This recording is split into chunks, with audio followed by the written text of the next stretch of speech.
د کچې د ډاکوانو دا سلسله د ډېرې مودې نه شروع ده. څو کاله وشو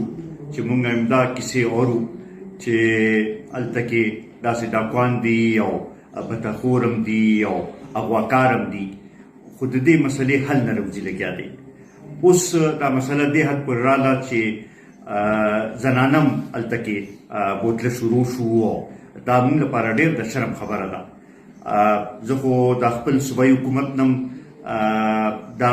دغه کومه درخواست کومه چې پکار دی چې هغوی دې ایشو باندې اواز اوچت کړي. هغوی هم داسې غلي ناست دي، دا مسله د هغوی مسله ده، هغوی په دې کې هېڅ قسمه اقدام نه اوچتوي.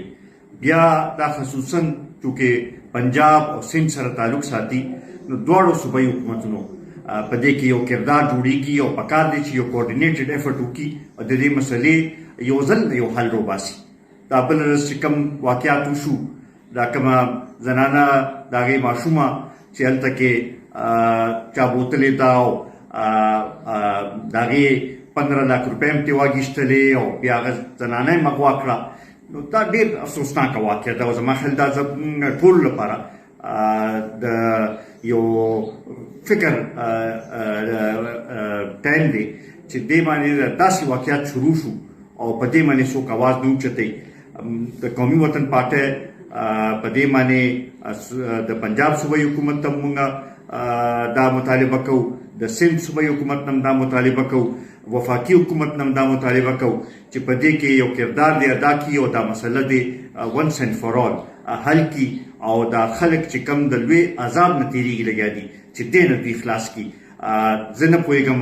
چې